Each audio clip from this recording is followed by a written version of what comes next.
पहले कोरोना की वजह से और अब अघोषित बिजली कटौती की वजह से पढ़ाई पर फिर संकट आ गया है। कहना गलत नहीं होगा, पिछले 2 वर्षों से लगातार कोरोना की वजह से पढ़ाई पहले से ही चौपट है। उस पर अब अघोषित बिजली कटौती कोर्ट में खाज का काम कर रही है। प्रदेश में कोयले की कमी के चलते बिजली उत्पादन हो नहीं पा रहा है, जिसके चलते प्रदेश में बिजली संकट आ गया है। इससे पिछले 5 दिन से लगातार ग्रामीण क्षेत्रों में एक अघोषित बिजली कटौती से किसानों के साथ साथ नैनीहाल, जो कि काफ़ी समय के बाद स्कूल पहुंचे हैं, अब स्कूल जाने से कतराने लगे हैं। अचानक बिजली संकट की वजह से घंटों गांव में बिजली कटौती होने से, स्कूलों में मोटर नहीं चलने से पानी की टंकी नहीं भर पाती और भीषण गर्मी की वजह से बच्चों का हाल बेहाल है। वहीं घरों में भी लोगों को अच्छी खासी परेशानी का सामना करना पड़ रहा है। इसी के चलते बच्चों का अब वापस पढ़ाई की ओर से ध्यान विमुख होता दिखाई दे रहा है।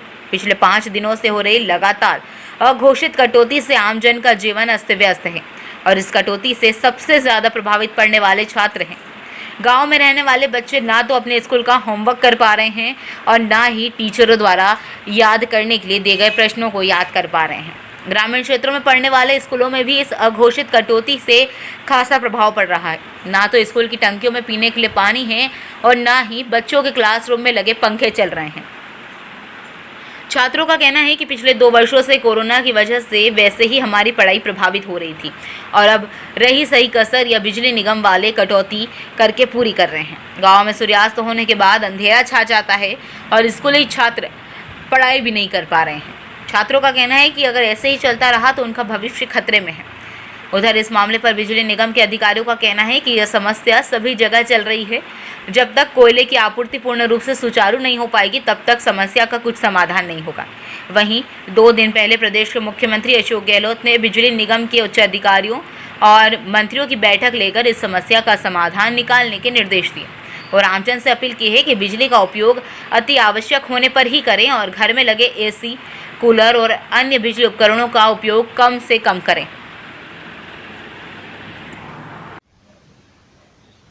पहले ही कोरोना की वजह से 2 साल में स्कूलें अभी खुली है।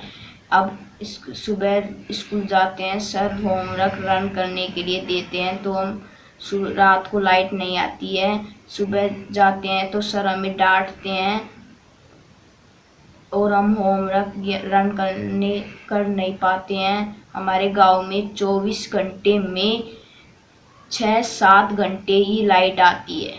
हम ऐसा ही चलता रहा तो हमारा भविष्य खराब हो जाएगा। हमारे गांव में 24 घंटे में से 6-7 घंटे लाइट सप्लाई हो रही है और अध्यापक काम देते हैं, लंच क्लिनिक देते हैं, वो हम ढंग से नहीं हो पा रहा है। और हमारे गांव में 5 बच्चे डेंगू के शिकार हो गए हैं।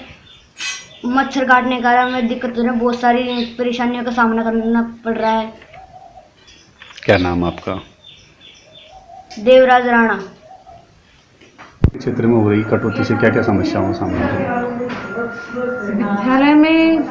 विद्यालय समय में जब कटौती होती है तो सबसे मेन समस्या तो पानी की आ रही है, क्योंकि मोटर पानी की विद्युत लाइट से ही चलती है और जब लाइट नहीं आती है तो पानी की टंकियां खाली रह जाती है और बच्चों को पानी, गर्मी के कारण प्यास भी बहुत ज़्यादा बच्चों को परेशान कर रही है। इस समय घर से बच्चे पानी ला रहे हैं पर वो पूरे समय चल नहीं पाता है, तो लाइट बार बार चली जाती है तो पेयजल की जो किल्लत हो रही है उससे बच्चों को दिक्कत हो रही है। बाकी गर्मी भी ज़्यादा पड़ रही है तो पंखों के बिना भी बच्चों को कक्षा में बैठने में थोड़ी दिक्कत हो रही है।